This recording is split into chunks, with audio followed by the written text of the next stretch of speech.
A man stood in front of a skyscraper window. He had reserved an entire restaurant and brought a bouquet of roses along with a small box. His name was Reito Harukaze. It had taken him years to become successful as an adventurer. Collecting magic stones was part of the job, but it was dangerous work. Since the government managed the dungeons, the rewards were reliable, and he was able to make a living from it. After meeting his girlfriend Kaori, Reito worked even harder to earn money. He didn't want to cause her any problems in the future. She always supported him. When he defeated his first monster, she had been as happy as if she had done it herself. Reito also studied how to invest his money and eventually saved up enough. Now all his hard work was about to pay off. He planned to retire from being an adventurer and live a peaceful life with Kaori. To start that new chapter, he decided to propose. Kaori arrived, and Reito asked her to sit down. She said the place looked beautiful. He told her he chose it for this special day. Kaori already knew he was going to propose. Reito confirmed it and said sorry for the odd timing. Kaori told Reito to stop joking because there was no way she would marry someone like him. Reito didn't understand what she meant. She asked why he looked confused and reminded him that his job as an adventurer wasn't stable. She noticed he tried hard for this day but said all their past dates were cheap and not enjoyable. She admitted she had been tired of it for a while. Still confused, Reito asked what was wrong. He had never heard her say anything like this before. He even thought the place they were at was nice. When he reached out to her, Kaori told him to stop. At that moment, a man walked in and said that acting too clingy would only make people dislike him. He said he had been waiting outside for Kaori and got worried, so he came in to check on her. Kaori ran to the man and introduced him as an elite staff member of the Adventurers Guild. She said he always took her to nice places and had even asked her to marry him. Reito stood there, shocked and confused. The man told Reito that as a guild staff member he couldn't ignore this. He demanded to see Reito's license so he could erase his registration as an adventurer. Reito was too stunned to respond. He didn't understand what was happening. He had only wanted to quit his dangerous job and live a peaceful life with Kaori, but now he realized he was the only one who wanted that. He couldn't accept it. Then he remembered Kaori's smile. He reached into his pocket and handed over his license. It hurt, but he wanted to respect her choice. The man said he was glad Reito understood, then took out a device. Reito had already been thinking about going home anyway. He figured he could start over. The device erased his records. The man threw his license back at him. Kaori waved goodbye in a teasing way. The man said Reito was now officially unemployed. Some of the restaurant staff tried to comfort him, but Reito suddenly laughed. He told them to laugh with him now that he had been dumped. Then he said he would drink to forget everything and invited everyone in the restaurant, including the manager, chef, and servers, to join. The staff gave him a bitter smile, and one of them promised to bring the best wine. Reito raised his glass and toasted to the loss of both his job and the woman he loved. The next day at the Japanese branch of the Adventurers Guild, everyone was in a panic. Someone rushed to the guildmaster to report that Zero, an SSS-ranked adventurer, had been removed from the registration system. The guildmaster told the staff to stay calm, as he had just checked the list himself. He asked who had approved Zero's retirement. The staff said they were still investigating. They hoped it was just a mistake, but Zero's clan, the Twilight Tea Party, had also been marked as disbanded. The guildmaster began to wonder what was going on with Reito. At the same time, the Twilight Tea Party held an emergency meeting. They came to the conclusion that Reito had really quit being an adventurer. They were worried because no one knew where he had gone. None of them had a way to contact him. One of the girls joked about why another girl hadn't asked for Reito's number, even though she had always shown interest in him. The other girl denied it and said now wasn't the time for jokes. The group was concerned about where their leader had disappeared to.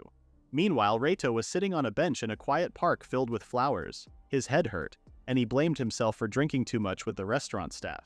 He had passed out and now felt ashamed. He thought about using magic to fix his headache. But then, Kaori's image appeared in his mind. He decided not to heal himself, thinking it would only bring back too many memories. Instead, he chose to eat a cup of instant noodles. Just then, a girl walked up to him. She was a high school student wearing clothes that showed some assets, which seemed on purpose. She asked Reito if he could buy her something to eat. He felt confused. She explained that she hadn't eaten breakfast yet and added that since she was a cute girl asking, he should say yes. She asked again if he could buy her food. Reito said no, clearly annoyed. She called him stingy and sat down next to him. Then she guessed that maybe he was someone who had lost his job and was at the park early because he had nowhere else to go. Reito quickly said that wasn't true. He pointed out that a student like her should be in school, not asking strangers for food. The girl then said she had dropped out of school. Reito was surprised. She said a lot of things had happened. She even claimed she might die later that day or maybe the next. She just wanted someone to remember her a little before that happened. That was why she was talking to people. She laughed at herself for sharing all that and wondered if Reito was just easy to talk to. Reito didn't know what to think. He sighed and said that just the day before he had tried to propose to someone, but he got rejected. His ex-girlfriend already had a fiancé. They had been together since high school. The girl laughed after realizing that Reito's ex had been cheating on him the whole time. She called him lame but then shared her own story. Her parents had left her without saying anything. Someone even submitted school withdrawal papers for her without her knowing. It was so embarrassing she couldn't tell her friends. She had also lost her place to stay and had nowhere to go. She couldn't get a regular part-time job because she didn't have her parents' permission. The only option left for her was to become an adventurer, but she had never even fought anything before. That's why she thought she might just end up as food for monsters. Reito looked at the girl seriously. Now that he really paid attention, her face looked tired. Even though she acted cheerful and full of energy, her eyes showed how tired she really was. Still, deep in her eyes he saw a bit of strength, like she hadn't given up on life yet. They stayed quiet for a moment until Reito offered her his cup of noodles. The girl looked confused. She said she was hungry, but she didn't want to eat someone else's leftovers. Reito told her he hadn't eaten any yet because she interrupted him. Then her stomach growled, and she finally took the cup. She complained that the noodles were soggy, and Reito blamed her for talking too much. As she ate, she suddenly started crying. Reito smiled while watching her. She said the noodles didn't taste good, but somehow they felt comforting. She admitted she didn't want to die, she didn't want to become food for a monster. Reito praised her for staying strong and told her to keep living no matter what. After she finished eating, Reito explained that she could go into a G-class dungeon. She didn't need a license and there was no danger of dying. He suggested she gain some experience there before officially becoming an adventurer. He also said he would go with her so she didn't have to worry. The girl asked if he was trying to flirt with her and made it clear that she wasn't selling herself. Reito said he was only helping because he didn't want to feel bad if she ended up dead. It was also something he wanted to do as a former adventurer. The girl accepted his offer. She introduced herself as Karen Hiiragi. Reito introduced himself too, and said he hoped they'd get along. Reito had stopped caring about most things, but if he was going to do something again, he figured he might as well look after this kid for a while. He then told the girl to follow him because he would treat her to a cream-filled bun as dessert. So, Reito ended up going to a dungeon with a schoolgirl he didn't really know. Even he was surprised by how things turned out. While they were walking, Karen said the bread she got from the convenience store tasted really good. Reito told her to eat while she could because after that, she would need to work hard to earn magic stones. Karen remembered that magic stones were used to produce power. Reito explained that they were eco-friendly, which was why the government wanted them. He also mentioned that the stones could boost a person's stamina and let them use magic, although that part was illegal. He showed her a simple magic trick, and Karen was amazed. She said she had never seen anyone use magic before. As they walked together, Reito reminded her to be careful. Eventually, they reached a G-class dungeon located inside the local adventurers guild in Katsushika. Karen looked around and was confused, since the building looked completely normal on the outside. When they entered, the receptionist greeted them and asked for their IDs. But when she saw Reito's ID, she suddenly looked shocked. Reito was confused and guessed she might have been a classmate from high school.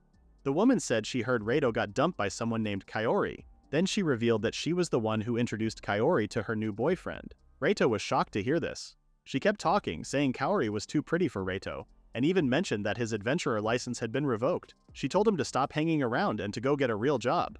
Reito replied that he still had money to take care of his skin, unlike her. The woman didn't find it funny and complained that adventurers always acted like that.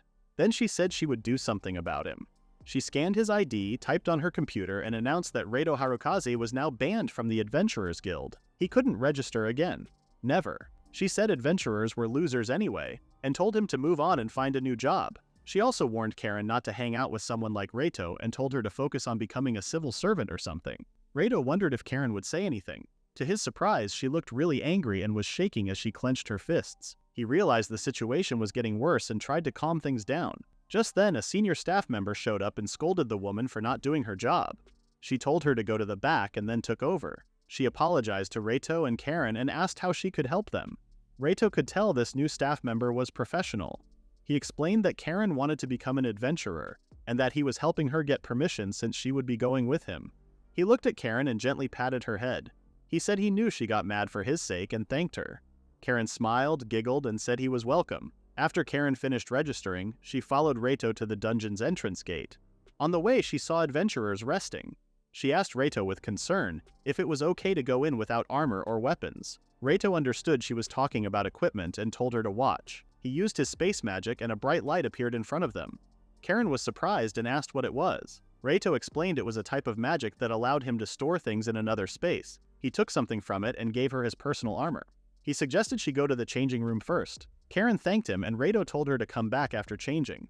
While waiting, Reito looked at recent dungeon reports and saw that the same types of monsters kept appearing. He decided to use his usual weapon. Since Karen was a beginner, he thought about starting with basic sword techniques. After 10 minutes, he wondered what they would do later. 20 more minutes passed, and he started thinking about how long girls take to change clothes. Finally, Karen came out and asked how to wear the armor. It was too big for her. Reito apologized for not explaining earlier and told her to tap a switch on the wrist. Right away, the armor disappeared from view. Karen was surprised that she looked the same even though she was wearing the armor. Reito said it was a transparent type. He explained that it could stretch and adjust to fit. However, Karen said the chest and waist areas felt tight.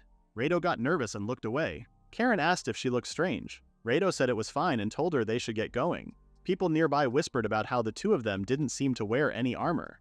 Karen felt a little nervous. Then someone returned carrying an injured teammate and called for medical help. He said his friend fell off a cliff during a fight with a monster. The hurt adventurer held his right arm and groaned in pain. He said it was much more dangerous than he had expected. Karen quietly watched him. The man said he only wanted to earn a lot of money by entering the dungeon. Reito saw Karen looking nervous and told her that the medical team would take care of everything. He suggested they head to the dungeon gate instead. He explained that the injured man was just panicking and reminded Karen to be careful too. When he noticed Karen holding her right arm, he asked if she was scared. Karen admitted she was. Seeing the blood coming from the injured man made her shake. She asked if adventurers often ended up like that. She thought it was strange that even well-equipped people got hurt, while she was just wearing regular clothes. She had heard that adventurers could make a lot of money, but now she realized how dangerous it really was. She also remembered how the receptionist earlier said she would be better off working as a civil servant. Karen thought that maybe it would be smarter to get a normal job instead of risking her life and being called a failure. She wasn't sure anymore if becoming an adventurer was right for her.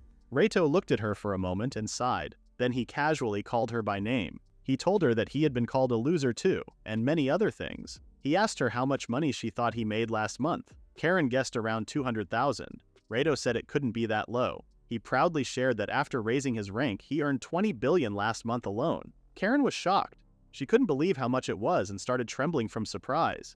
He said that was just the money in his account right now. He had even more. He also said that even if the receptionist called him a loser, she had no idea he took home 2 billion a month. Then he pointed out that the armor Karen was wearing was worth at least 50 million. Karen was surprised because it felt so light and thin. Reito explained that it was hundreds of times stronger than the rental gear. He admitted that adventurers often faced deadly risks and that dungeons were filled with traps, but he promised that Karen would not be in danger. No matter what, he would protect her. Karen didn't know what to say. Reito continued and said that dungeons were full of endless possibilities. He told her to give it her all and aim for the top. They finally stepped through the dungeon gate and found themselves in a wide open field. Karen asked if they were really inside a dungeon. Reito said this place was the lowest ranked dungeon called Lumberjack's Clearing. Following behind him, Karen said she would do her best. She promised to become an incredibly strong adventurer and told him to just wait and see. The mentoring finally began. Reito told Karen to be careful as they moved deeper into the dungeon. Before that, they needed a weapon. Reito opened his storage and gave her a plain sword.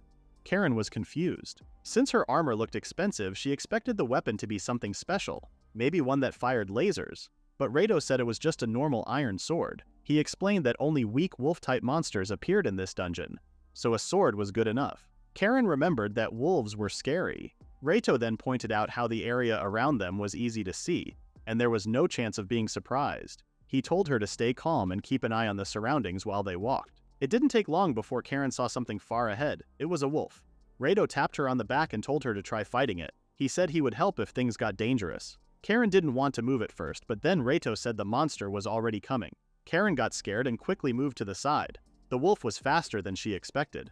Reito told her to try using her sword. She swung it clumsily, even closing one eye. Reito reminded her to keep her eyes open and focus. Then the wolf jumped at her and knocked her to the side. Her sword flew out of her hand and landed far away. Karen panicked. She had no weapon. The wolf rushed at her again.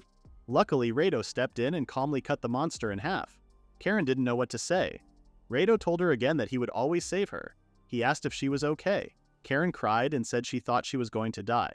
Reito promised he would keep saving her no matter how many times it took. Just then, Karen saw something on the ground. She picked it up and asked if it was a magic stone. Reito said it was. Karen looked at its glowing color and thought it was pretty. She asked if it really turned into money. Then she remembered Reito had said before that magic stones could be used to increase her stamina. She asked if she could use it right away. Reito told her not to. He said that depending on how many she used, she might have to pay taxes. If she didn't report it, that would count as tax evasion. Karen imagined getting arrested and cried, saying she didn't want that to happen. Reito became serious and told Karen to get up because another monster was coming.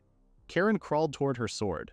Reito told her to dodge to the right and she moved just in time. He reminded her to keep her eyes on the monster and wait for the right moment to swing her sword. When the monster got close, Karen swung her sword with her eyes closed. Somehow her strike knocked the monster to the ground. Reito praised her, and that made Karen happy.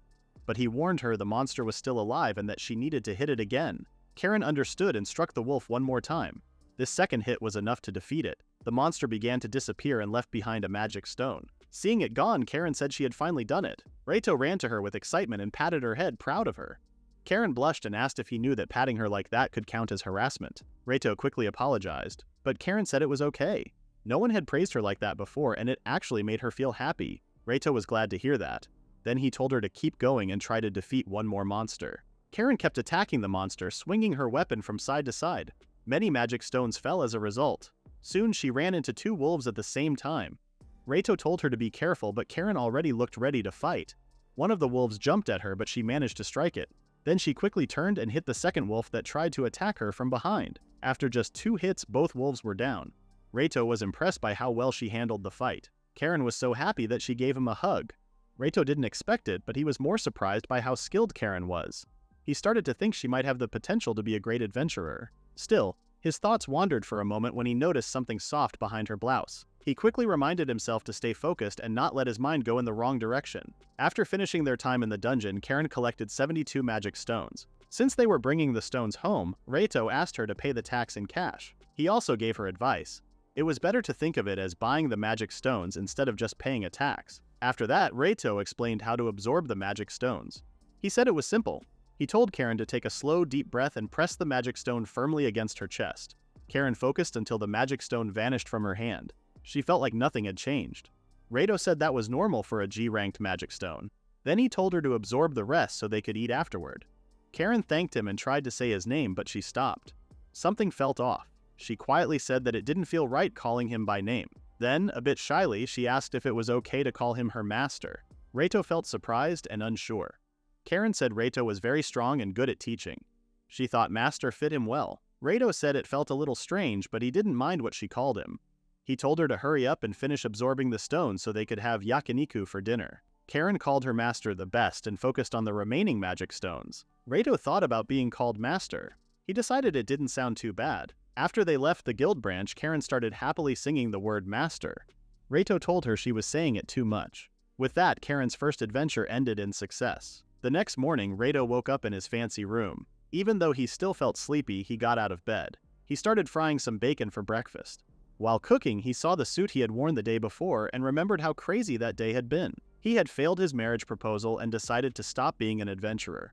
But there was something else that bothered him. As he washed his face, he heard loud footsteps coming closer. Karen suddenly showed up, wearing only her underwear and an open jacket. She asked what was burning. Somehow, Reito had ended up living with a freeloader. Reito told her to at least cover herself. Karen looked down, realized what she was wearing, and screamed. She told him not to look. Reito calmly said he wasn't looking and asked why she was in his room like that. After all, he had already given her a room with its own bath, sink, and toilet. Karen said the smell of something burning reached her room. That's when Reito remembered he had left the bacon on the stove. Karen said it smelled like a cooking disaster. She offered to take over and told him to just close his eyes and wait. Reito just agreed. After breakfast, Reito was left speechless by how good the food looked. He also said it tasted great, which made Karen happy. He asked if she had slept well. She said she did, but mentioned feeling hot during the night. She guessed it was because of the magic stones she had absorbed. She also said she had a dream that left her feeling a little sad. Reito noticed and asked her about it. Karen explained that in the dream her parents had abandoned her. When she returned home, everything was gone, the dresser, the desk, all of it. She couldn't contact her parents at all. Then the landlord kicked her out of the house. With no place to go, she went to the school early the next morning, but the staff told her that her parents had already sent in a withdrawal letter. She had almost no money and didn't know what to do. She just sat and cried, feeling lost. The dream ended with her wandering into a park. It was a terrible dream. Reito stayed quiet as she told the story. Then he finally said she should cheer up. After all, she met him at that park. If he had been in the dream, he wouldn't have let it become a nightmare, because she was now his valued student. Karen's eyes sparkled with amazement and she praised her master. Reito just laughed and told her to finish eating because they were going out shopping. Later at the department store, Reito said they should start by looking at clothes. He told Karen to get whatever she wanted. Karen said she was okay with the cheaper brands, but Reito told her not to worry about the cost. She then realized that her master had a strange way of handling money. Even the night before at the yakiniku restaurant, he had picked the expensive all-you-can-eat menu. On top of that, the highest floor of a tower belonged to him. Reito said that if he didn't spend his money, it would just keep piling up. Karen thought that was the craziest part. While they were walking, Reito saw a store called Twilight. He asked Karen if she liked that brand. Karen got excited and said it was Twilight MA, a brand she had always wanted to try because they had so many different styles. Reito smiled and Karen realized he had tricked her into saying what she liked. Before she could say anything more, he pulled her toward the store. She quickly said that she didn't mean it like that. Inside, a store worker greeted them. Reito asked him to help Karen choose some clothes. He told her to pick a few outfits and try them on. As she looked around, Reito watched like a proud parent. Karen happily tried on some trendy clothes. Everything looked good on her. She said she really liked the brand. Reito agreed and told her to buy the outfits she had tried. Karen got nervous because the clothes were really expensive, but Reito reminded her not to hold back and gave his credit card to the worker.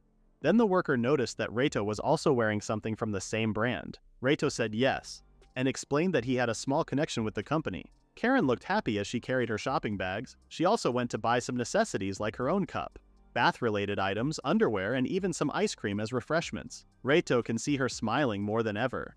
He looked glad and just silently smiled at her. It was almost evening when Reito asked Karen if there was anywhere else she wanted to go. She stayed quiet for a moment, then shyly said she wanted to return to the dungeon.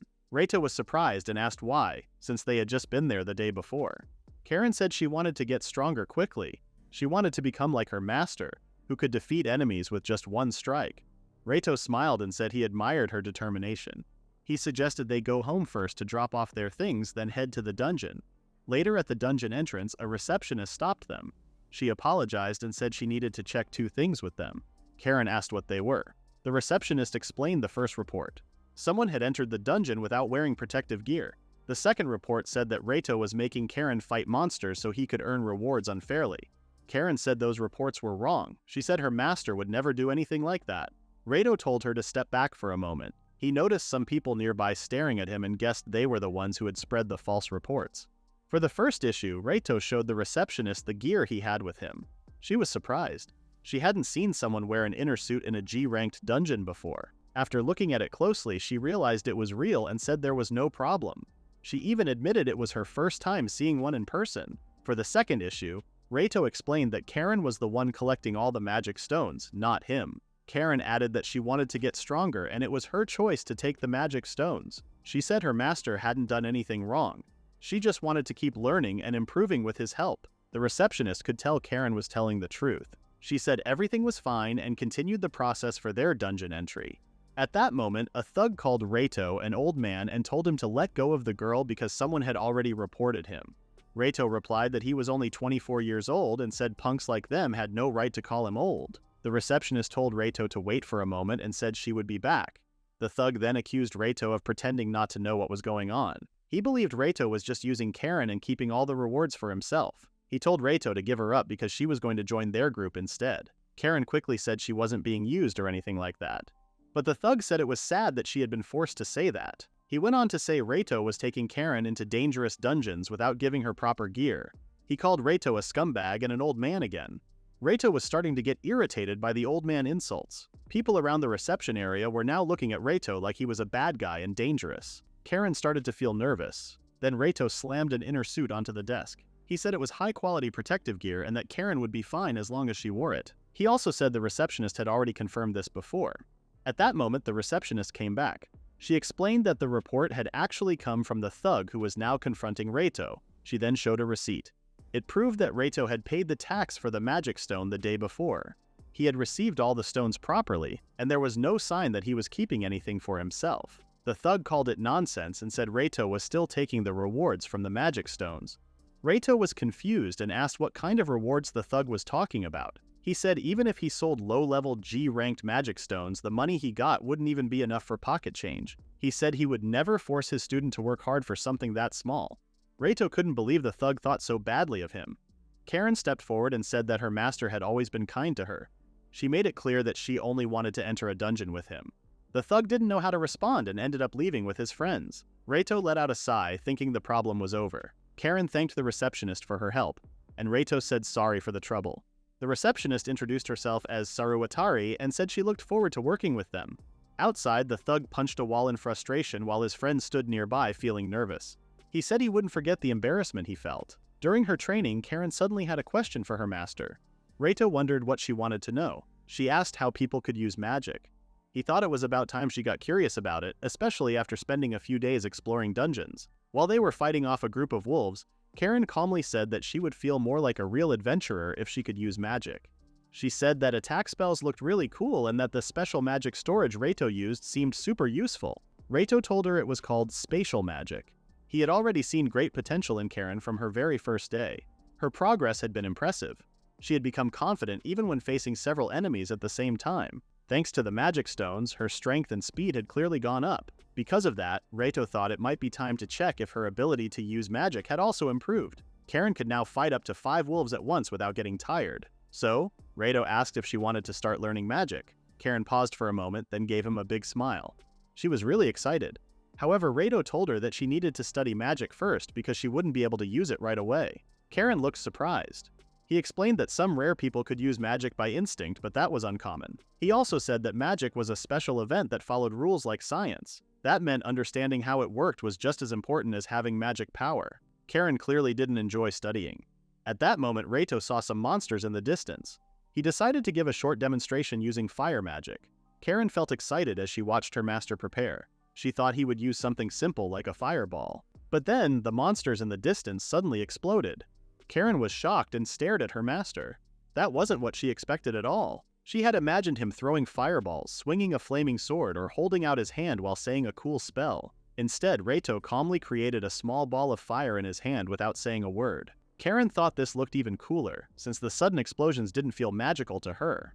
Reito explained that they were not inside a game but in the real world. He said that chanting spells took too much time and gave monsters the chance to attack first. What mattered most was fighting smart and fast. Karen said she still wanted to shout something like, "Fireball," just for fun. Reito said that would be fine, but only if she became stronger.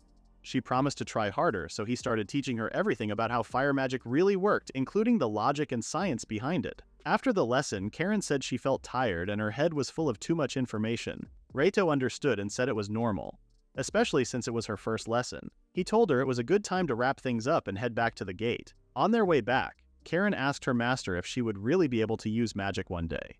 She felt confused and helpless, like she couldn't do anything right. Reito explained that people usually had a natural connection to certain elements and for some reason, it often matched their names. Since Karen had a name that sounded like fire, he believed she would be good at fire magic and would surely use it someday. His words gave Karen a boost of energy. She promised herself to keep working hard because she trusted what her master said. He praised her determination. Suddenly, Reito saw a crowd standing in front of the gate. He quickly told Karen to stop. A thug he recognized stepped forward and said they had been waiting for them. He was angry that Reito had the nerve to show his face again after what had happened before. The thug said Reito was as good as dead and told Karen to stop resisting and do what they said. He even planned to humiliate her in front of Reito. Karen tried to fight back, but Reito stopped her. He warned the group that just a few of them wouldn't be enough to beat him and told them to leave. The thug told him to be quiet and mocked him, saying Reito must have been a weak adventurer to retire so young. He didn't believe Reito was ever strong. Karen asked what they should do. Reito told her not to worry, pointing out how clumsy the men were holding their weapons. The thug gave the order to attack. Reito said the monsters they had fought were much tougher than these guys. Karen raised her fists, but Reito told her to focus on dodging instead. Karen dodged easily, and it surprised her. She even asked if she had really avoided the attack. Reito reminded her that these men were weaker than the wolves she had been fighting before. He explained that they only seemed scary because there were many of them, but she was much stronger. Reito then looked straight at a nearby security camera. He told Karen to move away from the thugs now. He said this would never end if they didn't stop it here. Since he had the chance, he planned to continue his magic lessons and show her a new kind of spell. With the thugs standing together in front of him, Reito chose to use wind magic. With just a wave of his hand, the air around the thugs began to disappear. One by one, the men dropped to the ground, gasping as they couldn't breathe. The leader of the group asked what was going on. Reito stared at him and the thug suddenly fainted. His vision became blurry and he realized he couldn't breathe either. Then he fell unconscious to the ground like the others. Karen asked if that was magic. Reito explained that he had lowered the oxygen level in the air around the thugs. Then he asked if Karen was alright. He told her not to worry because the men had only passed out from not having enough air to breathe. After that, he used gravity magic to move the unconscious thugs off the ground. Karen finally understood how powerful and useful magic could be. Seeing it used in different ways made her wish that one day she could do it too. Before they left, she turned back to the dungeon and shouted, "Fireball!" But nothing happened. Reito noticed and asked what was wrong. Karen quickly said it was nothing. When they returned to the office, Saruwatari and another man asked what had happened. Reito explained that the men had attacked them inside the dungeon, so he knocked them out. He asked them to hand the thugs over to the police. Then Saruwatari noticed one of the men lying on the ground. It was Nomura. The other man looked closely and suddenly started to panic.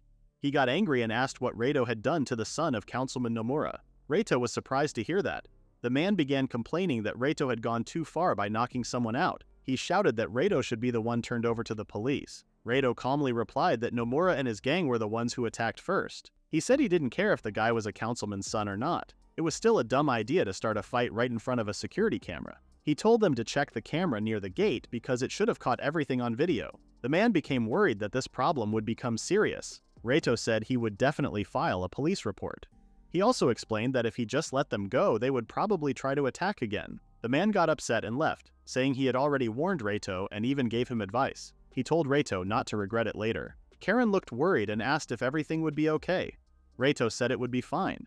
He explained that since they would be visiting the dungeon often, it was important to deal with any problems early on. Karen thanked him, calling him her master. Then Reito turned to Saruwatari and said he would go to the police to file a report. He also asked Saruwatari to handle the paperwork for the magic stone they had collected. Saruwatari apologized for all the trouble. Reito stepped aside for the time being. Karen leaned on the counter and told Saruwatari that it had been really scary. Saruwatari agreed and said she would report the other employees' behavior to her bosses. She looked over at Reito, who was still on the phone speaking with the police. She said Karen was lucky to have such a kind and dependable master. Karen smiled and turned red a little. She said her master truly was an amazing person. Reito came back and asked why their faces looked that way, and if they had been talking about something fun. Karen said it was nothing important. Later at home, Karen gathered the ingredients and seasonings in the kitchen. She focused on her cooking, determined to make something special. Since moving into Reito's house, she had taken care of all the chores. Reito once told her she did not need to do everything because he could hire professionals, but Karen always insisted that she wanted to repay him for saving her. That day, she prepared braised pork belly along with a large pot of rice. Reito noticed that she had real skill in cooking. He mentioned that aside from an apron, she also needed a new smartphone since hers had already been canceled. He explained it would cause problems if they could not contact each other while apart. Karen found it strange because she had rarely seen him use one. Reito then admitted that he used to rely on the contact function of his adventurer license, which was why they never exchanged numbers. Once Karen brought it up, he realized that he had not contacted anyone since his license expired. The next day, Karen continued her hunt inside the dungeon. Reito felt proud of her progress and encouraged her to go further. She swung her sword at a monster, but the blade got stuck in its flesh. As she struggled to pull it free, another monster rushed at her. For a moment, she thought it was over, but she quickly let go of the sword and stepped aside. The monster's attack missed her by an inch. Reito cut the beast down and praised her quick reaction. Karen dropped to the ground, still shaken from the close call. Reito examined her weapon and noticed the blade was now chipped and damaged. He decided it was time to visit a weapon shop. This idea felt exciting to Karen, who thought it sounded like something true adventurers would do. Reito said it was fine to just look around for now. Since she had worked hard that day, he suggested taking a rest. Karen became so eager about the thought of visiting the weapon shop that she hummed happily while they submitted the magic stones. Reito could clearly see how easy it was to read her feelings. The two headed down to the basement where a shop called the Town of Beginnings stood. Reito explained that it was a well-known shop meant for newcomers like Karen. When he opened the door, Karen's eyes brightened at the sight inside. To her, the place looked like something taken straight from a video game. Reito mentioned that the shop held a wide variety of items and encouraged her to choose what she wanted. Karen walked around and noticed the many kinds of weapons on display. There were spears, axes, daggers, and even a few she could not recognize. After looking through them, she made her choice. Because of Reito's influence, she picked up a sword without hesitation and believed it was the best option in the end. Meanwhile, Reito spoke with the shop employee and asked if they could perform maintenance on Karen's old sword. The worker examined it and explained that the weapon would be difficult to restore fully. Reito had expected that, yet he still asked for the blade's cuts and dents to be fixed. He explained that it would no longer be used in real battles.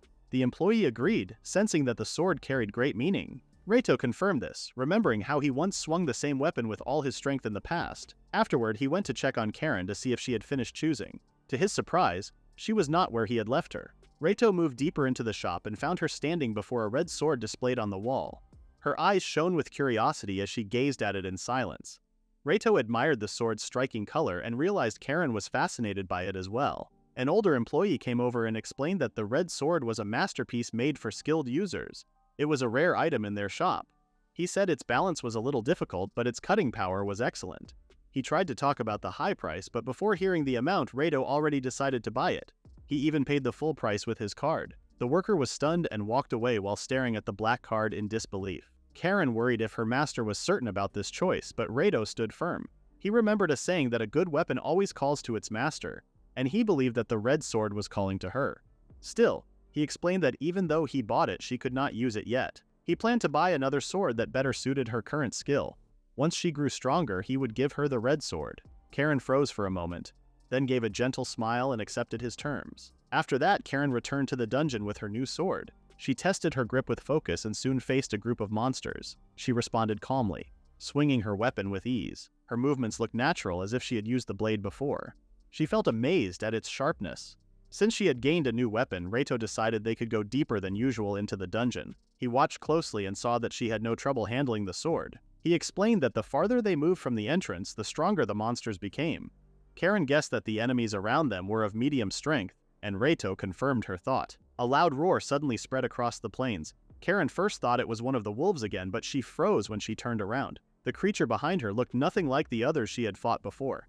This wolf monster had 4 eyes and was much larger than the rest. Reito drew his sword from his storage and stepped forward. He believed this monster was the boss of the dungeon's woodcutter area and had likely wandered out of its place by mistake. Hearing that it was a boss made Karen uneasy. Reito explained that such monsters were rare, even when people searched for them.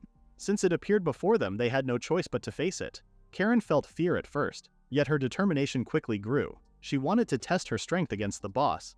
Reito doubted her readiness, but he saw that her resolve would not break. Knowing it was useless to argue, he allowed her to step forward but reminded her not to overdo it. Karen accepted his warning and prepared herself to stand against the boss monster alone. The monster standing before them was the boss of the woodcutter's field. Reito remembered that the dungeon was ranked as G-class, but the boss monster's strength was closer to that of an E-class creature. He knew there was no real danger of injury as long as his disciple wore her inner suit. Still, considering Karen's current level, she probably had little chance of winning. Reito decided that he would step in if things went wrong and reminded her to stay cautious. He also told her that the monster only attacked when it sensed hostility, and the moment she moved forward, the battle would begin. Karen rushed toward the monster. It swung its claws at her, but she quickly dodged to the side. The monster turned sharply and faced her again. Karen tried to counter with a wide slash, but none of her strikes landed. The creature easily avoided every attack. As she continued, she realized that this monster was far stronger and faster than anything she had fought before. The monster attacked again, forcing Karen to cry out as she barely escaped the blow. She was starting to panic since all she could do was dodge without finding any chance to strike back. Reito stayed silent as he observed her. Karen tried once more to attack, but she tripped over her own foot and almost fell. She caught herself with her hand and stubbornly pushed herself up, refusing to give up. The monster, however, was already moving in for the kill with its sharp fangs ready to pierce her. Reito stepped in just in time, blocking the attack and protecting her. He told her that it was enough for now. Cold sweat ran down Karen's face as he explained that her current strength wasn't enough to continue. She wanted a little more time to keep trying, but Reito reminded her that adventurers who got injured and couldn't fight anymore would lose their only source of income. It was a job where reckless bravery had no place. He told her not to forget their main goal and that knowing when to retreat was just as important as knowing when to fight. Karen froze for a moment, feeling embarrassed that she had forgotten something so basic. She nodded and said she understood, agreeing to give up for now. Reito was relieved by her decision and finished off the boss monster with a single strike. He told her that even if she didn't defeat the boss herself, she could still earn her license as long as she kept improving. Karen listened quietly, her frustration building up. She slapped her own cheek as if to wake herself up and declared that she had made a decision. She stood tall and raised her sword high, vowing to defeat that 4th boss monster one day. Reito was surprised at first, but soon smiled, feeling proud that teaching her had been worth it. Karen swore she would reach her goal someday, no matter how long it took. At the same time, in the National Adventurers Guild Tokyo Branch No. 3, Aizawa, the man who had stolen Reito's girlfriend, was working as usual. His section chief came to his desk after hearing about his upcoming marriage. Aizawa apologized for his late reports, saying he had been busy preparing for the wedding, and thanked his superior for the support. The section chief was pleased that his advice about not holding back when it came to love had paid off. Aizawa explained that his fiancée had been seeing another man for years, but he kept pursuing her until she finally chose him. He said she realized that a civil servant like him was a better choice than some random adventurer. The section chief was surprised that his rival had only been a low-ranked adventurer. Aizawa proudly said that such a man did not suit his fiancée and promised to make her happy. The section chief praised his determination. Just then, a coworker told Aizawa that the guildmaster was calling for him, and that it seemed urgent. Curious, Aizawa excused himself and headed to the office, wondering what it was about. He assumed the guildmaster wanted to personally congratulate him on his wedding. When he entered the room, he saw the guildmaster and a woman talking. The woman adjusted her glasses and asked if he was Aizawa Katsuki. She introduced herself as Shiori Kanzaki, the submaster of the Japanese branch of the International Adventurers Guild. While Aizawa introduced himself in return, he was already thinking that she had come to recruit him for an international position. He thanked her for taking the time to visit their branch. Shiori accepted his greeting but said there was no need for a long talk. She explained that after a long investigation, she had ended up finding her way to him. Then she asked if he had forced an adventurer to retire recently. Aizawa was startled, thinking they had discovered his use of a restricted terminal. Trying to cover it up, he made an excuse about using an outside terminal for something important. Shiori said she did not care about that. Her concern was about the adventurer he had forced to retire, Reito Harukaze. Aizawa responded by calling Reito a rough and uncivilized man. He said Reito was actually his fiancée's ex-boyfriend, who could not get a stable job even after graduation. Out of concern, his kind-hearted fiancée had worried about Reito's future. Aizawa claimed that he helped by making Reito retire right away so he could live a more stable life. He looked proud of himself as he finished his story. Shiori was completely shocked when she heard the news. She couldn't believe that Aizawa had forced that Reito Harukaze to retire. The guildmaster tried to calm her down, but Shiori snapped that she couldn't stay calm in a situation like this. Aizawa explained that he thought Reito was just an average adventurer. Since someone like Shiori was looking for him, Aizawa assumed Reito had done something wrong. Shiori angrily asked what he was even talking about. She revealed that the man Aizawa had expelled, Reito Harukaze, was actually the SSS-ranked adventurer known as Zero. Aizawa froze in disbelief and stuttered Zero's name. He asked if she really meant that Zero, the famous one known all over Japan. He remembered that Zero was the only SSS-ranked adventurer in the country and one of the strongest in the entire world. Zero was said to harvest S-ranked magic stones like they were nothing. Aizawa couldn't believe that the man he dismissed as a weak adventurer was actually that powerful figure. Shiori told him to pull himself together. She said she needed to contact Reito and asked if his fiancée knew how to reach him. Aizawa began to sweat as his face turned pale. He nervously replied that he would try calling her. Reito's ex picked up the phone. She said it was her day off and wondered why Aizawa wanted Reito's contact information. She explained that she had deleted Reito's number and messages a long time ago. She added that she was never into staying home for dates, so she had often turned him down and had no idea where he lived. Aizawa begged her to share any clue she might have, even the smallest one. Reito's ex thought for a moment, then said she didn't know much, but she remembered the girl who had introduced her to Reito. That girl worked at the Katsushika branch of the Adventurers Guild, and she had recently mentioned that Reito came by there. Hearing this, Aizawa felt relieved and quickly thanked her before ending the call.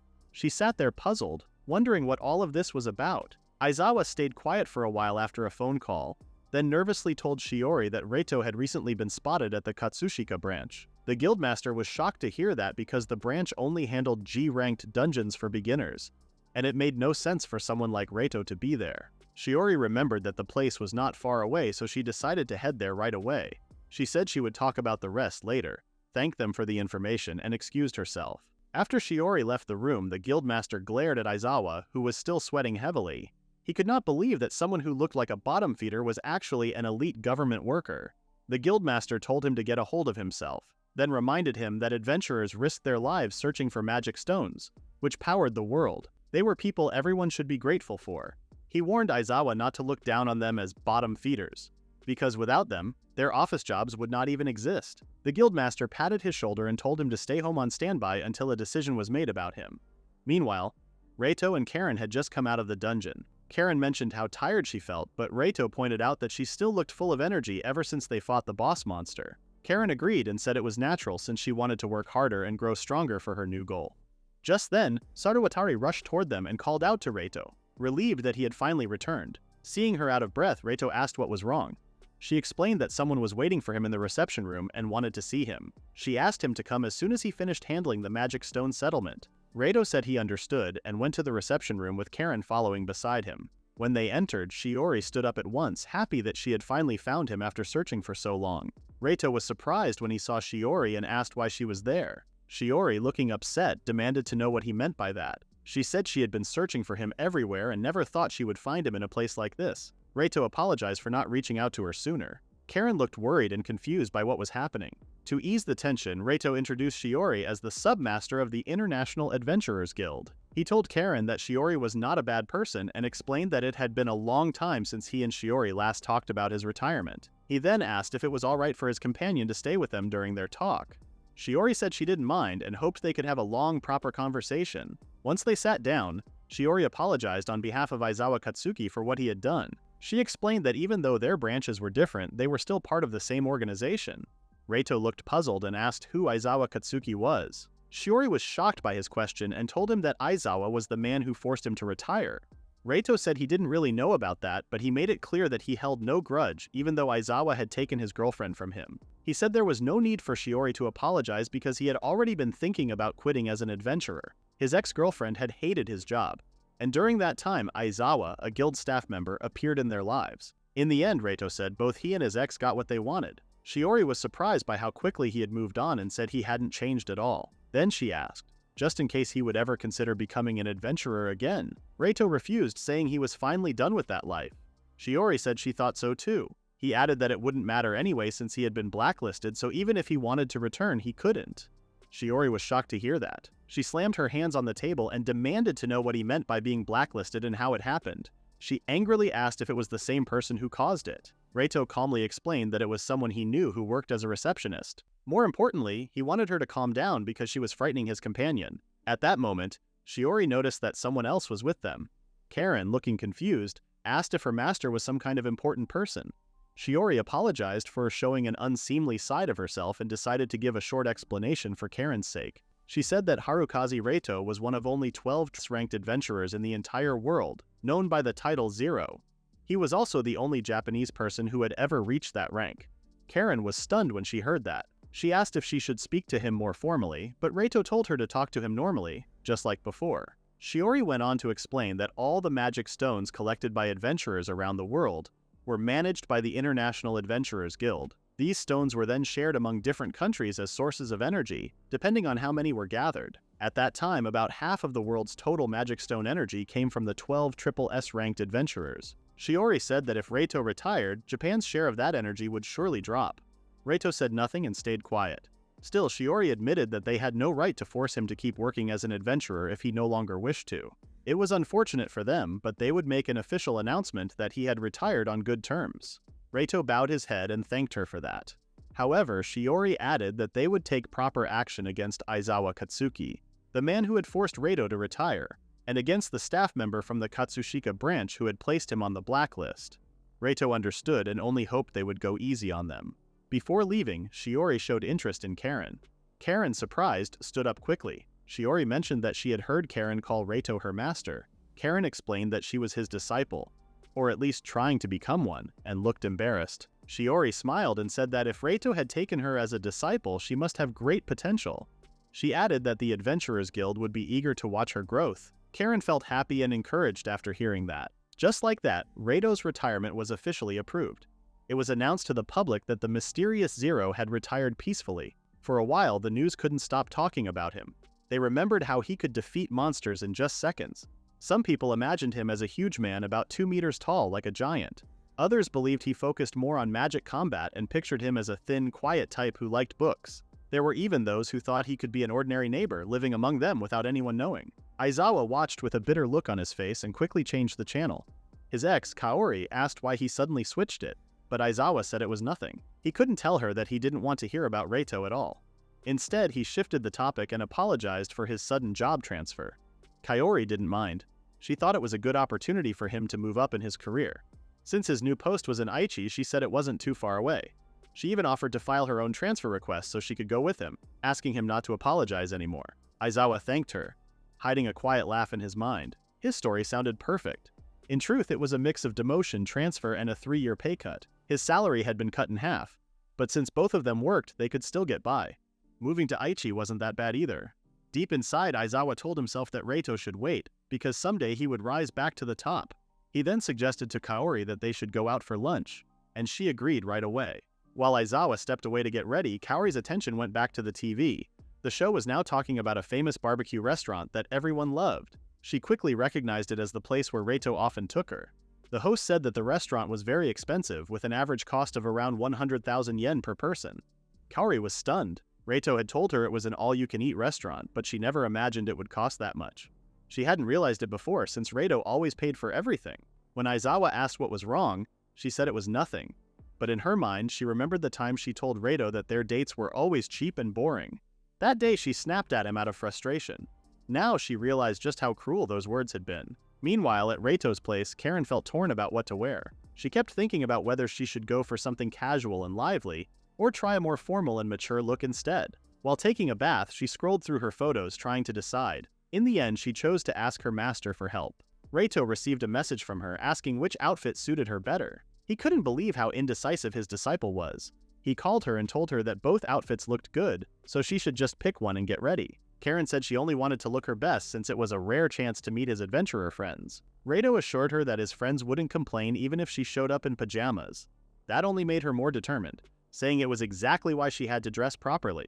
She said his friends were some of the strongest adventurers in all of Japan, and she didn't want to come off as rude. Reito realized how serious she was and suggested the casual outfit with the large logo. He said that one would please them. Karen didn't quite understand what he meant, but decided to go with the casual outfit anyway. She set her phone down and continued her bath, still feeling a bit nervous. Reito could tell she was taking a long time to prepare. Not long after, Karen finally got dressed in her casual gear and said she was ready to go. Reito complimented her, saying it suited her well. Karen then noticed he was wearing his usual outfit.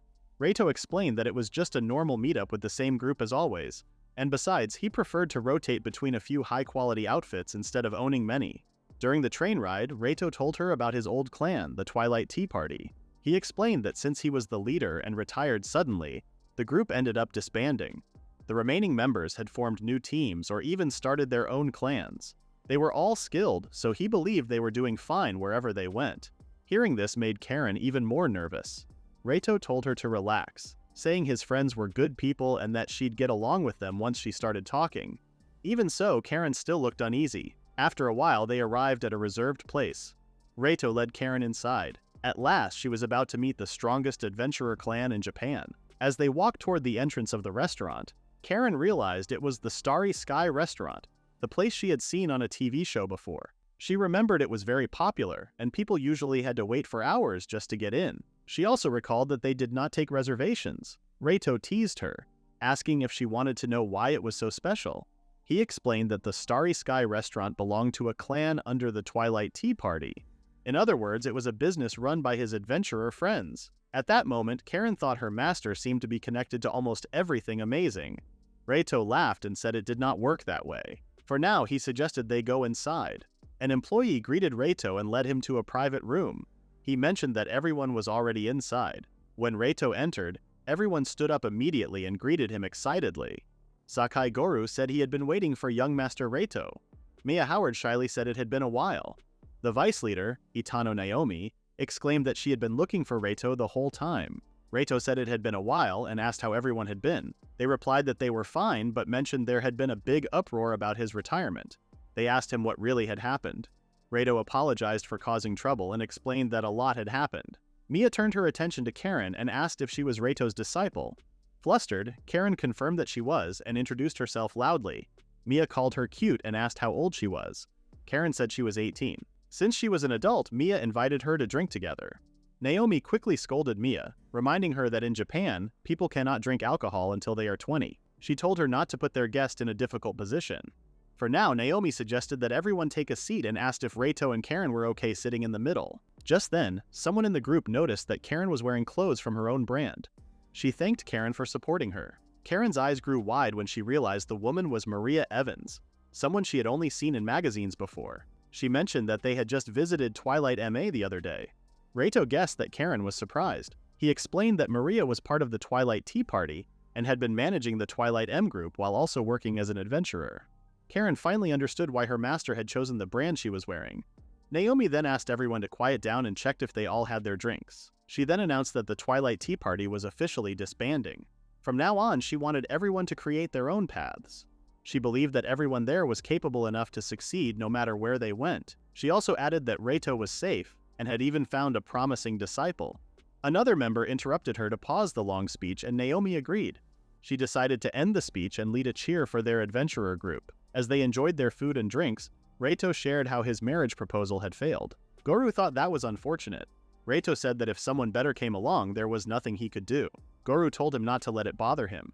Mia assumed that Reito was now single and encouraged Naomi to take her chance. Naomi made it clear that there was nothing between them. Maria, on the other hand, quietly sipped her wine, and Karen stayed silent while drinking her fruit juice. Reito noticed Karen was quiet and asked if something was wrong. Karen said she had always seen him as an adult she could rely on, but here he was treated like a junior, which surprised her. Reito laughed and agreed, explaining that adventurers had a wide range of ages and even he was considered young. He offered Karen the clubhouse sandwich she had ordered and she thanked him. The moment she took a bite, she said it was delicious. She had expected that from a popular restaurant where people would line up. Reito also offered some of his cheese sandwich and suggested she try it.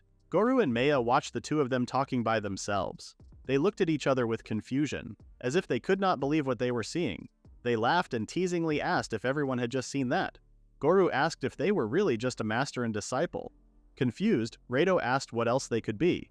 Goru said that no matter how they looked at it, just now they were doing something only lovers would do, like offering a bite to each other. Mia agreed. Karen felt uneasy at the thought that she and her master could be seen as lovers. She quickly said it was not like that and that they were only master and disciple. At that moment, a waiter came with some draft beer and smoked chicken sandwiches with a side of fries. He accidentally bumped into Karen and the food started to fall. The veteran adventurers acted quickly. Goru caught the mug of draft beer. Maya caught the sandwiches. Naomi caught the fries. They all sighed in relief as they saved the food. Karen was surprised and apologized to the waiter. The waiter apologized to her as well. Goru then asked Karen how their moves were and if they looked cool. Karen said they were amazing for moving so fast and carefully. She hoped that one day she could move like them too. Reito patted her head and told her she definitely would. After all, she had him as her master. The others watched them with smiles. Reito asked what was wrong, but Goru said it was nothing. After the meal, the others waved goodbye to Karen and said they hoped they could go on dungeon adventures together once she became a proper adventurer. Karen promised she would do her best. Reito was happy that she got along well with them. Karen said how nice they all were. Reito then said he had some matters to take care of and asked her to head back first. After seeing her master off, Karen felt happy and thought about how much fun the day had been. Still, she could not stop thinking about being lovers with her master. She could not help but grin widely and feel her cheeks heat up. On her way back, she noticed a crowd near the station and wondered what was happening. On the sidewalk, a woman cried as she tried to call someone. She asked what she was supposed to do now. She tried reaching out to someone named Kaori and Shizuku, but no one answered. She cried for help. Seeing the woman's uniform, Karen guessed she worked at the Adventurers Guild as a receptionist. But when she looked closer, she realized it was the same annoying person she had met the first time she went to a dungeon. Karen decided to turn and leave. Hearing the woman cry while asking why her friends were not answering stopped Karen from walking away. She remembered a time when she had called her parents, but no one picked up after she suddenly disappeared. Some men then came up to the woman, teasing her and asking what was wrong. They laughed at her messy makeup and torn dress and suggested she talk to them. Karen pushed the men aside and called out to the woman. She told her it had been a while. The woman looked like she recognized Karen. Karen grabbed her arm and pulled her aside to hear what had happened. The men shouted angrily, asking what Karen was doing, dragging away their target. In a cafe, the receptionist kept crying. She said her boss had called her over after they found out she put Reito on the blacklist. They angrily told her that what she did could cause future energy problems for Japan. She said it was only because of Reito's own wishes that they avoided a lawsuit, but what she did could not be forgiven. They said no matter how they looked at it, she deserved some punishment and they never wanted to see her again. They even called her a criminal. Feeling crushed, she panicked and ran out of the cafe. Karen remembered that the receptionist's name was Mizuki.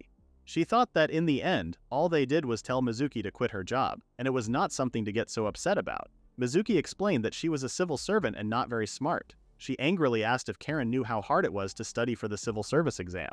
She said her parents and grandparents were so happy she got a great job through her own hard work. She did not want to disappoint them. Karen pointed out that maybe her family was not happy that she became a civil servant, but that they were happy to see her hard work pay off. Mizuki looked surprised. Karen guessed that if her family saw her suffering like this, they probably would not want her to stay in her current job. At that moment, Mizuki's friend Shizuku called. Mizuki quickly answered. Her friend asked what was wrong, saying she was shocked to see so many missed calls from Mizuki after work. She asked where Mizuki was and said she would come over right away. Mizuki started crying loudly again. Karen sighed and decided to stay with her since she had already come this far. Soon after, a woman named Ito Shizuko ran into the cafe. Karen said they had been waiting for her. Shizuko apologized for causing trouble with their problem. She then looked at Mizuki and angrily asked what she was doing. Mizuki cried and said sorry. Karen felt disappointed when she saw Mizuki crying again after the fun they had earlier. Shizuko said she was shocked when she saw the call history, and now she found Mizuki being comforted by a younger girl. She asked her to explain what had happened. Mizuki then admitted that she had done something terrible to Harukaze Reito. Shizuko looked confused when she heard his name. She asked if Mizuki had met Reiko's ex-boyfriend. Mizuki explained that Reito had quit being an adventurer. When he came back to her receptionist desk, she placed him on the blacklist. Shizuko was shocked and angrily asked why she would do something like that. Mizuki said that many people online said adventurers were terrible people and that it was a low-level job. Even Katsuki had said the same thing. Because of that, she believed it was better for Harukaze not to return to being an adventurer. Shizuko held her head and said that everything was Mizuki's fault. She scolded her and said not all adventurers were bad and that it was not a low-level job. She said it was an important job that helped support normal people's daily lives. She also pointed out that Mizuki abused her position as a guild staff member by blacklisting Reito. She said this was not the same as their harmless school pranks and that it could ruin someone's life. Mizuki could not believe it was that serious. Back then, she only wanted Harukaze to get a better job instead of becoming an adventurer again. She never thought she would destroy his future. Shizuko told her that being blacklisted would leave a bad mark on his trust and credit records. If that caused trouble in his daily life, she asked how Mizuki would take responsibility. She angrily asked if Mizuki even understood what she had done. Her voice shook as she spoke. She said she now fully understood how serious and terrible Mizuki's actions were. Karen smiled as she watched them. She said Mizuki was lucky to have a friend who could scold her like that. Mizuki suddenly stood up and said she wanted to apologize to Reito. She apologized to Karen and asked if she could help her contact him. Karen said it was fine. She also stood up and said she had a suggestion. She said it might sound like meddling, but if Mizuki ended up losing her current job, she should try becoming an adventurer. This surprised both women. Karen said stability was not always a good thing. She said this was something she learned from her master. She suggested using this chance to aim higher. If Mizuki worked hard, she could have more future chances than staying as a civil servant. Mizuki felt unsure and could not find the right words to answer. Shizuko stayed quiet for a moment. She began thinking about Karen's idea of becoming an adventurer. Karen soon led them to Reito's high-rise building where he was living. When they stepped onto his floor, Mizuki looked around with worry. She felt nervous as she walked on the marble floor and feared she might scratch it. Shizuko told her to walk normally and not think too much about it. Even so, they could not believe that Reito was living in such an expensive place. Karen said she had also been surprised when she first found out. Karen then opened the door to the living room where Reito was waiting. She said she had brought guests with her. Reito looked confused and asked what was going on. He said she had told him she would come home earlier than him, yet now she suddenly wanted him to meet his old classmates. Karen said many things had happened. Reito then greeted Shizuko, who had been the class president during their school days. He said it had been a long time and apologized for not remembering her name. Shizuko laughed and said she was sure he had forgotten her. She explained that she was no longer the class president and asked him to call her by her name now. Since they had already come, Reito asked them to sit on the sofa and asked if coffee was fine for their drinks. At that moment, Mizuki suddenly called out to Reito and dropped to the floor. She pressed her head to the ground and apologized loudly. The scene left everyone else completely speechless. Shizuko broke into a cold sweat and scolded Mizuki. Reito said she did not need to apologize since he had already been thinking about quitting anyway. Still, Shizuko wanted to apologize to him. Reito stared at her in silence for a moment and then said he had received her feelings. However, he could not accept it as a proper apology. From society's point of view, this was not something that could be forgiven just by saying sorry. He gave her an example. He asked what would have happened if he had only been a full-time D-rank adventurer and was suddenly placed on a blacklist. Because of her one-sided decision, every path back to work would have been cut off, and he would have had no real savings. He would have ended up without hope and without a home. Shizuko flinched. Reito coldly told her that what she had done was that serious. With her head still lowered, Shizuko said she understood that she had done something terrible. Reito then said this would not end with just an apology. He told her to think deeply about it and live her life while carrying that responsibility so it would never happen again. Shizuko swore she would never forget it and promised she would never do something foolish like that again. Reito finally smiled. Since she already understood, he said the discussion was over. Because they had come all the way to his home, he told them to take their time and relax. Karen then offered to make the coffee. Mizuki then patted her friend's back and told her that she had done well. Shizuko looked happy that she had a friend like her. Shizuko then said she had been thinking about it for a long time. She said she also planned to quit her job. She wondered if they could become adventurers together. This surprised everyone. Mizuki explained that she had already reached her limit at her workplace because it was full of power abuse and sexual harassment. In the end, she started wanting to become rich as an adventurer. She then asked Reito for his opinion. Reito agreed that it was a good idea. He said that if the two close friends worked together, their teamwork would be strong. He also said he could give them some personal advice if they needed help. Mizuki then asked Shizuko what she thought. She said they could go somewhere far away, start fresh, and work hard together. She asked if Shizuko disliked the idea of becoming an adventurer. Shizuko said she did not hate it. If she was with a friend, she felt she could probably do it. While crying, she hugged Mizuki. Mizuki told her not to cling so suddenly. Karen watched them and thought about what it was like to have friends. After that, Karen saw the two women off and Reito thanked her for doing so. He said it had been a rough day and suggested having another cup of coffee or eating dinner instead. Karen quietly sat on the sofa. Reito noticed her worried face and asked what was wrong and if something had happened. Karen said that today she watched how everyone from the Twilight Tea Party were close friends, and how the two women earlier supported each other. She thought having friends was nice and ended up feeling jealous. Reito stayed silent. Karen then shared how her parents had abandoned her. She thought she could ask her friends for help, but she worried it would trouble them, so she could not bring herself to contact them. Then her phone contract ended. She wondered what everyone was doing now. Since they were already in their third year, she thought they were probably busy studying for entrance exams. Reito remembered that she had already moved her data from her old phone to her new one. He suggested that she try contacting them using her new phone. Karen worried that they might ignore her because she had a new phone number.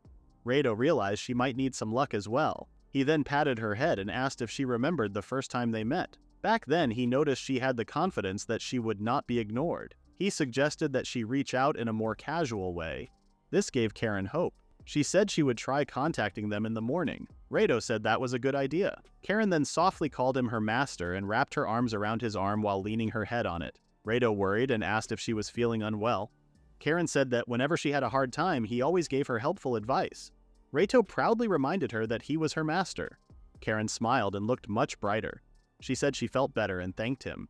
Reito felt flustered by her behavior and said he was glad to hear that. To escape from his clingy student, he reminded her that it was time for dinner. Karen said she would do her best with cooking again today. Soon after, Karen nervously stared at the smartphone in her hand. She said she was going to contact her friend. Reito cheered her on while sitting across from her.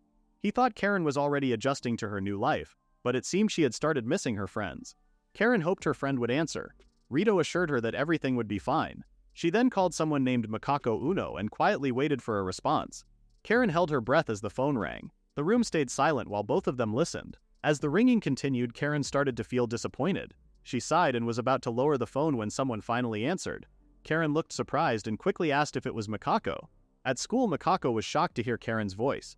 She could not believe it was really her since Karen had suddenly disappeared. Makako sounded worried and wanted to know what had happened. She mentioned that none of her calls or messages had gone through. Karen explained that many things had happened. Reito rested his chin on one hand as he quietly listened nearby. Karen shared how relieved she was to hear Makako answer the call. However, Makako soon started complaining. She pointed out that Karen should have checked the time before calling. She reminded her that it was only school break and classes would start again in a few minutes. Karen looked at the wall clock and realized she had forgotten about the time. She apologized right away. Makako then said she would call back later and asked if Karen's current number was okay. Karen confirmed that it was. After that, Makako ended the call. Karen stared at her phone for a moment before letting out a relieved sigh. She felt happy and thankful that Makako had answered while she was still on break. Suddenly, Karen's phone buzzed with a notification. Reito asked if it was another text message. Karen checked her phone and saw that it was from Shizuku, who was thanking her for everything that happened the day before. Reito was surprised that the two had exchanged contact details, but Karen explained that she had only shared hers with Shizuku. In the message, Shizuku thanked Karen for all her help. She explained that she had talked with Mizuki again and together they decided to leave the Kanto area for a while.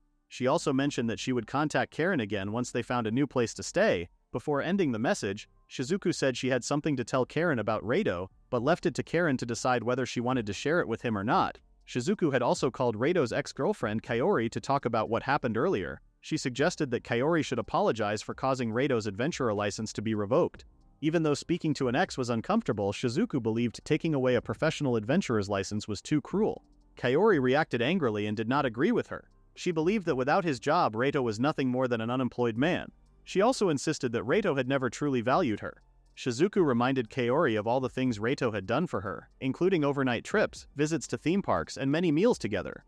This made Kaori remember a TV program showing an expensive restaurant where Reito had once taken her. Even so, she brushed those memories aside and argued that their dates may have looked fancy, but they still felt ordinary to her.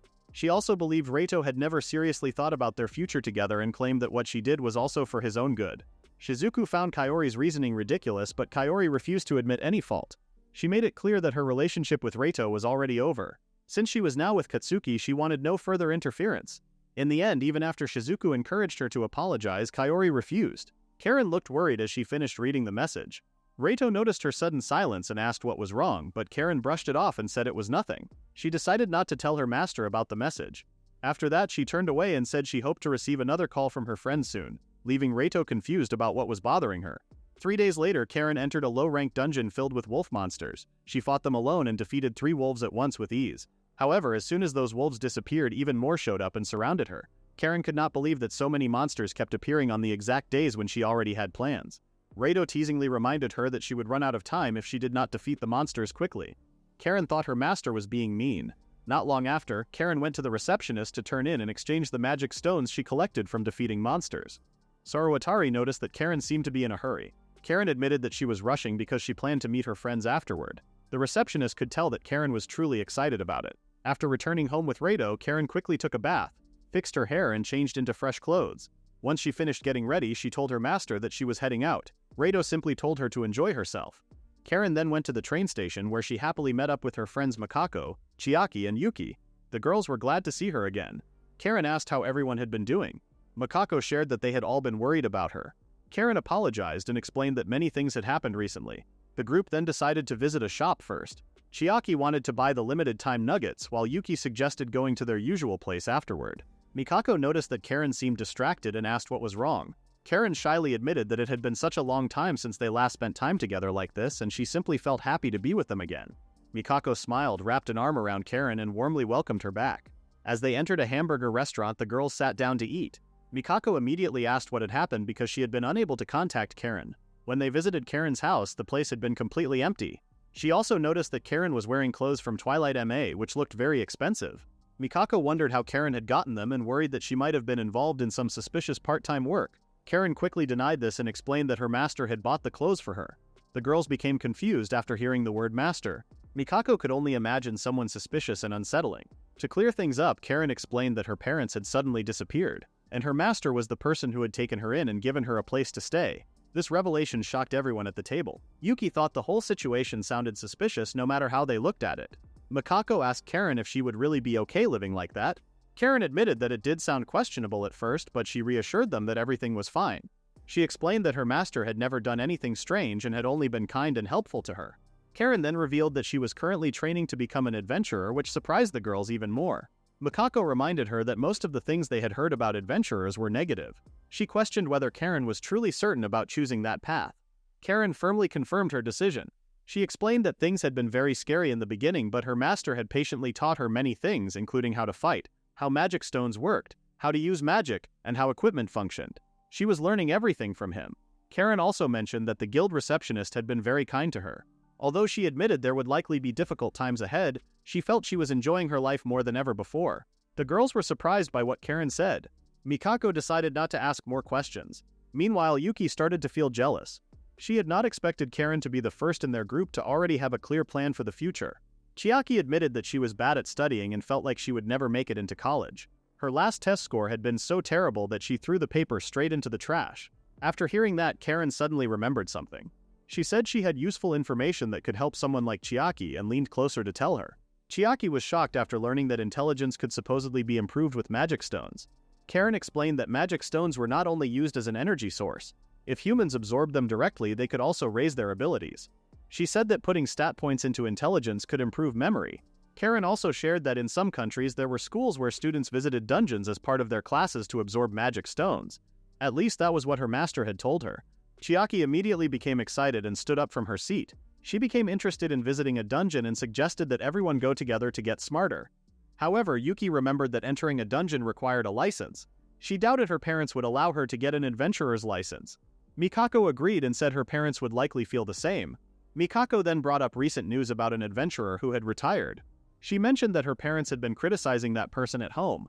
Karen laughed nervously because she personally knew exactly who they were talking about. Karen then explained that it was actually possible for someone like her to enter a G-rank dungeon even without a license. Yuki looked impressed and said Karen had really become an amazing adventurer. She wanted Karen to become their teacher and take all of them along. Karen became flustered by the idea. Yuki pointed out that they could not keep relying on Karen's master, so Karen needed to teach them herself. Mikako then admitted that her parents did not support the major she wanted to apply for. She thought that if magic stones really could make her smarter, her parents might finally approve of her plans.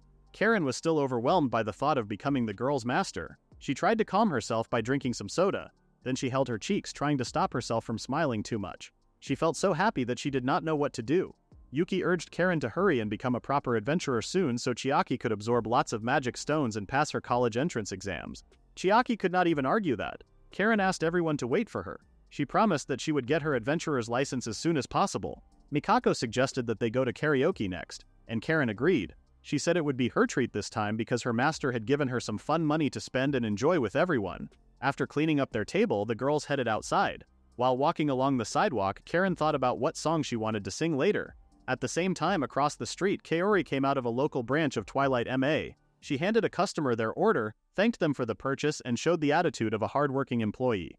A coworker suggested that they take a break together. Before they could do so, a car stopped in front of the store and Maria stepped out. One of the employees tried to welcome her as a customer but suddenly froze after realizing who she was. Shocked, he loudly called out that the owner had arrived. Kaori and the other employees were also left stunned. Maria thanked everyone for their hard work. Everyone was surprised to see the owner there in person. They were amazed by how beautiful she looked, just as always.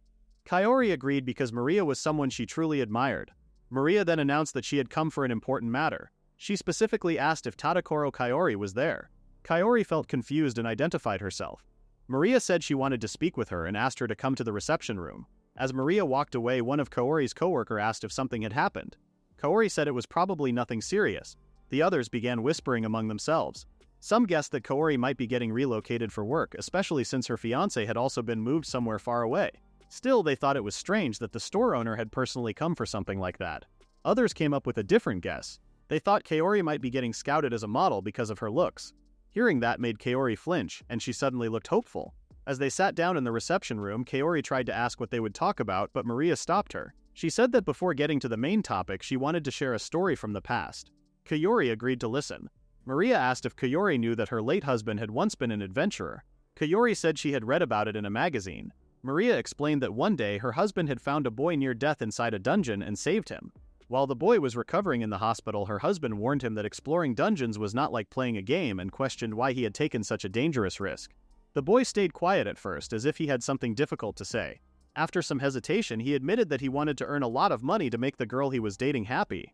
Maria's husband was surprised by the answer but soon found it amusing. He grew fond of the boy and decided to train him, taking him in as his student. Over time, Maria and her husband cared deeply for the boy, almost as if he were their own son. They looked after him and provided what he needed. However, everything changed when Maria's husband died while protecting the boy from a monster that suddenly appeared. Because of this, Maria felt she should continue caring for the boy in place of her late husband. This was what led her to make her decision. Maria informed Kaori that she had been fired. Kaori was confused and shocked. She asked what Maria meant and why firing her had anything to do with her story. Maria said it was directly connected. Maria explained that the only reason Kaori had been hired at her store was because she had personally chosen to give her a chance. Since Kaori had caused that boy so much suffering, Maria no longer saw any reason to let her continue working there. Kaori was confused and asked who Maria was talking about. She said she truly did not understand. Maria could not believe that Kaori still failed to realize what she had done. At that moment, Maria felt that Kaori was beyond saving. She also said that Kaori had caused Japan to suffer a major loss. Kaori argued that what Maria did was wrongful dismissal. Maria admitted that it could be seen that way, and told Kaori she was free to sue if she wanted. Even so, Maria made it clear that she would never forgive her. She said that even if the matter went to court and her brand was damaged because of it, her feelings would not change. After saying everything she wanted, Maria turned to leave. She said her business there was finished, so there was no reason to stay any longer. Kaori was too stunned to respond. The door slammed shut right in front of her. Her face turned pale, and she started to feel dizzy. She had admired Maria deeply, so knowing that Maria now hated her was painful. Kaori did not understand things like lawsuits. All she could think about was how suddenly she had lost her job. Tears fell from her eyes as she wondered how she would explain everything to Katsuki. Meanwhile, in the low-ranked dungeon, Karen got herself ready for another fresh start. Reito agreed, since Karen had already spent a lot of time hanging out with her friends. Karen said it had been a lot of fun. Reito thought for a moment and said it was time to move on. He told Karen they would go deeper into the dungeon this time and even try to reach the end. Kaori was confused. She thought the dungeon was just an endless meadow. Reito explained that there really was an end. If they walked straight for several hours, they would reach it. Most people turned back halfway because they felt uneasy. He added that once they reached it, Karen would likely be ready to get her adventurer's license. Karen got excited when she heard that. She promised she would go all the way to the end. Reito warned her not to lose focus, since monsters could still attack if she was careless. Karen said she would stay alert and not let her guard down. She asked him to give her sword back. Reito handed it to her and thought she looked like an excited dog full of energy. Karen grabbed her sword and started fighting monsters. The wolves were easily defeated. She swung her sword skillfully without wasting any movement. While watching, Reito explained that to get an adventurer's license, a person needed a recommendation letter from the reception desk. To get that letter, they had to turn in a required number of magic stones. Karen kept fighting and said she understood now. She only needed to defeat a lot of monsters. Reito confirmed it. Karen continued cutting down monsters as she moved forward. After a while, she noticed something strange in the sky and stopped for a moment. Curious, she moved toward it. Suddenly, a huge rock wall appeared in front of her. Reito smiled as Karen was surprised. She asked why the wall had suddenly appeared.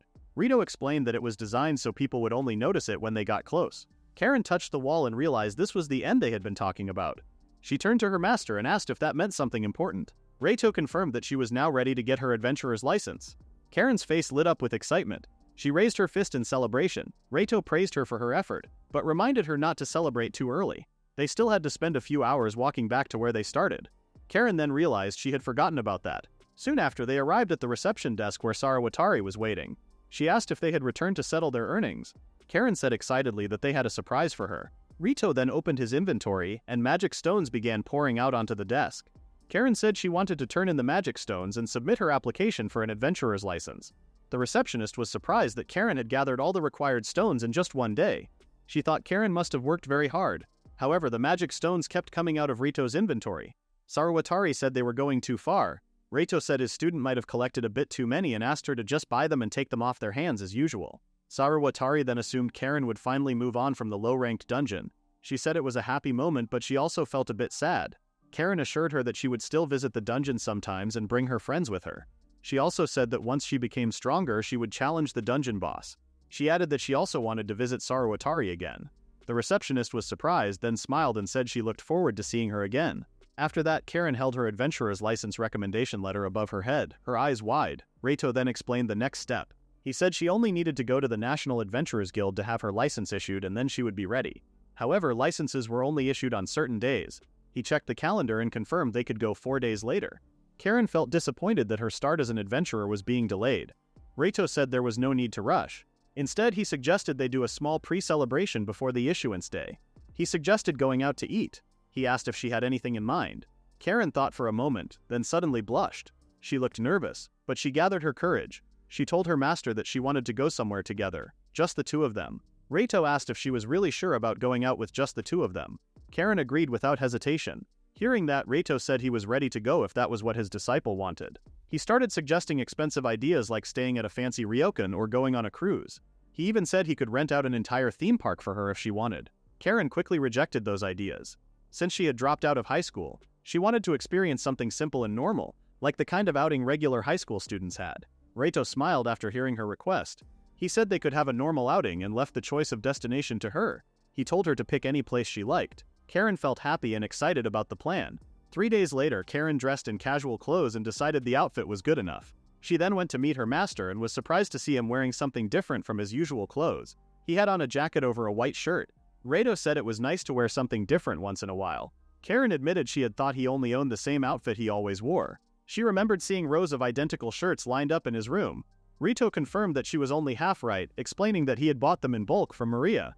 Just as Reito suggested they leave, Karen suddenly remembered something.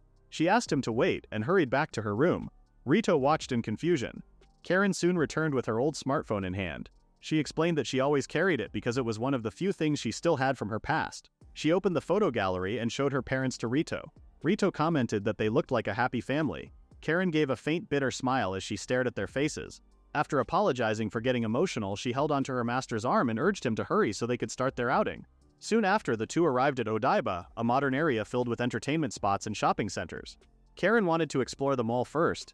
Reito smiled as he watched how excited his student was. Karen said she loved browsing clothing shops and variety stores. While looking around, Karen noticed something nearby and showed it to Reito. It was a souvenir t-shirt with a yakisoba ramen mascot printed in the center. She pointed out that it also came in men's sizes and suggested they buy matching shirts to wear at home. Reito quickly turned down the idea. Karen pouted and thought about making him wear it in her imagination instead, which only left Reito confused. Reito started to wonder if this outing would really feel like a celebration. Still, as he watched Karen happily move from store to store like a normal high school girl, he felt relieved to see her enjoying herself. After buying a few things, Karen invited Reito to visit a nearby arcade. The two spent time playing crane games, getting close to winning several times. Even Reito became fully invested in the game. He kept trying again and again, convinced he would win on the next attempt. Karen watched from beside him, amused by how often he repeated the same promise. She found it surprising that her master was actually bad at something. Reito looked completely defeated. Karen then decided to try for herself. She explained that games like this depended on understanding the center of mass. With a single try, she successfully grabbed a small mascot toy. The two watched nervously as the crane carried it toward the prize chute. A moment later, the mascot dropped in successfully. They both celebrated and shared a high five. Karen felt especially happy because she had finally beaten her master at something. Reito could clearly see how pleased she was. He admitted to himself that he stood no chance against her in games like this. Reito then revealed that he had wanted to win the prize for her. Karen looked surprised. He explained that he noticed she liked the character because she had the same mascot as a phone charm. Karen was impressed that he had remembered such a small detail. She confirmed he was right and said she had used the charm on both her current and previous phones. Reito then suggested they go get lunch since they had already won the prize. Karen agreed, though her attention briefly shifted to the phone charm on her device. She quietly thought that if the mascot had been meant as a gift, maybe she should have let Reito win it for her instead. The two had lunch at a ramen shop. Karen happily held her cheeks while enjoying the food. She said it was delicious. Reito explained that this was the shop Goro had personally invested in. Since he had made Karen eat soggy cup ramen when they first met, he wanted her to experience the real taste of authentic ramen this time. Karen thanked him for everything he had done for her that day. Reito laughed and pointed out that it was still only noon. He told her she should save those words for when they were actually done and heading home. Karen explained that she was already having so much fun. Reito asked if she was okay with spending the rest of the afternoon the same way. Karen agreed and said simple outings like this were the best. Hearing that made Reito happy, and he continued drinking his ramen soup. Karen then asked if her master was also having fun. Reito looked surprised by the question, but he admitted that he was having a great time too. After leaving the ramen shop, Reito shared that when he was in high school, he had been completely focused on raising his adventurer rank. Once he started earning good money, he only visited expensive places. Because of that, he had never really spent time in more ordinary places like these before. He bought ice cream from a nearby stall and handed one to Karen. She felt happy knowing that his first time visiting these kinds of places was with her, and that thought made her smile. The two continued their outing. They watched an action movie, visited a pet shop filled with cute cats, and spent time chatting while resting on a bench. Later, they arrived at an oceanside area. A long bridge stretched across the water, glowing with bright lights under the dark night sky. Karen thought the view was beautiful. Reito smiled. Feeling the cold ocean breeze, he said he would quickly buy some hot coffee for both of them. Karen turned toward the ocean and thought about how fun her day had been. After a moment of silence, she realized it had started to feel a little like a date with her master. Suddenly, she noticed a nearby branch of Twilight MA. Her eyes widened with interest as she walked closer. She looked at the accessories on display and was shocked by how many zeros were on the price tags. That was when she realized how expensive the brand really was, especially the accessories. They even cost more than the clothes. She quietly hoped that one day she would be able to buy one with her own money. A moment later, Reito called out to her while holding 2 cups of coffee. He had been looking for her. Karen apologized for wandering off by herself. Reito then noticed that she had been looking at Maria's brand and asked which item caught her attention. Feeling embarrassed, Karen quickly denied being interested. She explained that she was only thinking about buying something in the future after becoming an adventurer and earning money. Reito said it was a good goal, especially since the next day would finally be the day she became an official adventurer. Karen agreed and said the moment had finally arrived. She had been so excited that she felt like she would not be able to sleep later that night. Reito teased her for acting like a child excited for a field trip. Before going home, Karen asked if they could take a picture together with the night sky behind them. Reito agreed. Karen asked him to stand near the railings while she raised her phone above them. Reito leaned slightly closer, looking a little nervous. Karen took the photo, and the two finally had their first picture together as master and disciple. Karen smiled when she saw that the photo turned out well. She thanked Reito once again for taking her out, and he smiled in response. At the same time, a couple stood outside the condominium where Reito and Karen lived. They quietly peeked through the glass doors near the entrance. The man looked impressed by the building and thought it was what he expected from a new high-rise condo. The woman asked if he was sure they had come to the right place. She found it hard to believe that Karen could be staying somewhere like that. The man confirmed that Karen's phone GPS had led them there, although the device was currently offline. Soon another pair walked toward the entrance, causing the two to panic. The man quickly told his wife to hide because someone was coming. The people approaching turned out to be Reito and Karen. Karen happily talked about how excited she was for her debut as they entered the building. Once they were inside, the hidden couple stepped out to take another look. The suspicious pair turned out to be Karen's parents. They exchanged knowing smiles after confirming that the girl they had just seen was indeed Karen.